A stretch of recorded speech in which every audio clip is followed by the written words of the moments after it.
Welcome. I'm Dr. Bernard Chinnasamy, Medical Director and President of Guideposts of Strength. And I'm Kathy Weaver. I'm Executive Director for Guideposts of Strength. We have exciting news. We are going to start a program called GPS News.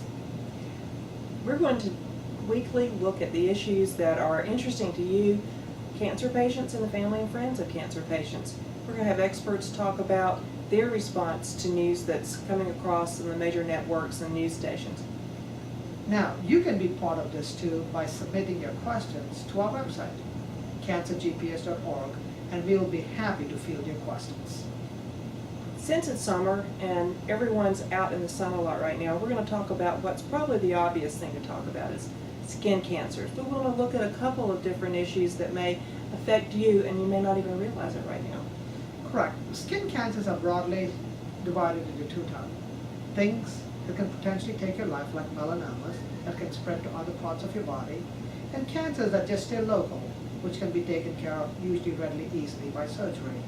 But you cannot take that for granted. You cannot assume that skin cancers are benign. It's very important that you take precautions. And the precautions may seem obvious. If I go to the pool, if I go to the beach, or if I'm out gardening, I need sunscreen. But really, we're looking at every moment from the time you leave your house and you're exposed to the sun. Correct. For example, you may be a golfer, you may be a tennis player, your kids may be outside doing a lot of things. So it's very important for us to protect our skin. One of the things that I've seen on the news that's particularly interesting are truckers. And it's a very good illustration of how the sun affects them when they don't even realize they've been exposed. And the left side of their face and their left arm is dramatically different than the right side of their body, which is away from the sun, because they're getting it through the window. Correct, and that's our whole point. People don't even think about how they get sun exposure. But I think it's very important for us to be cognizant about this, because what happens in your childhood follows you into your adulthood, and unfortunately there are things you can't undo. But skin cancers, it's great because you can do a couple things at least to protect you. It's certain people like myself are fair skin, reddish hair, even especially those with light colored eyes are especially vulnerable to the effects of the sun. But really the whole spectrum, regardless of what shade your skin is, you're at a risk. That is exactly correct. Very light-skinned people are obviously at higher risk and usually need more protection. For example, wearing more protective clothing like big hats, long-sleeve shirts, and also using higher SPF sunscreens. But even darker skinned patients and people have other problems the same way.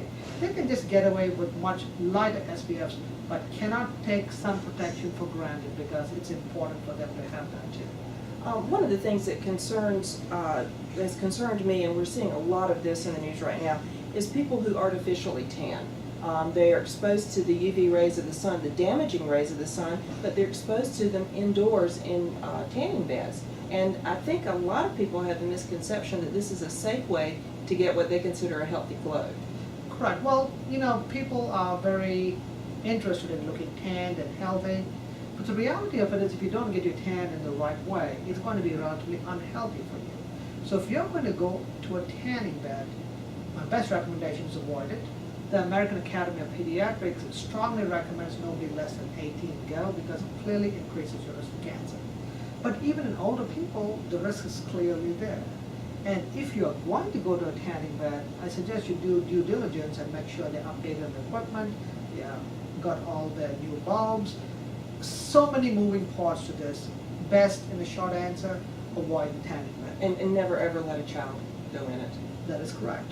One more aspect of the sun exposure issue that I want to bring up is that we are seeing in our lives today a lot different situation than we were a generation ago, and certainly 2 generations ago. Not only has the ozone layer changed, but our exposure has changed. We have more free time, we have time to be out. So we're probably seeing more skin cancers now than we were, say, my grandparents probably didn't have skin cancer. Well, the thing is, it's different. When your grandparents were around, they got constant sun exposure.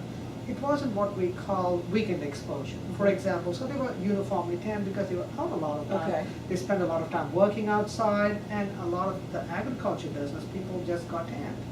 It's the weekend warriors that get into more trouble because you're protected in an office all week and suddenly you're out on the weekend just baking. The second thing is people have the misconception that just because you have sunscreen, you're protected. And so people are now staying out longer in the sun. The key to all this is protect yourself whenever you can. And one application will not hold you for the whole day. That is correct, and especially if you're at the beach, you need to make sure that, it's water resistant, so it just doesn't wash off that. If you sweat a lot, so you need to be smart about what you pick as your product as well. So bottom line, if we treat our own bodies as carefully as we take care of our child's exposure, we'll probably be fine. That is correct. You got to take care of it the same way, because it's also setting bad examples. If not, if your child sees putting your own protection on, chances the child is not going to think it's very important when they grow up too. And unfortunately, as we all live longer, we're going to find complications for things we've done in the past. And unfortunately, there's no undoing it. Thanks for watching GPS News. Please send us your ideas, and we'll be glad to talk about them next time. Have a great day.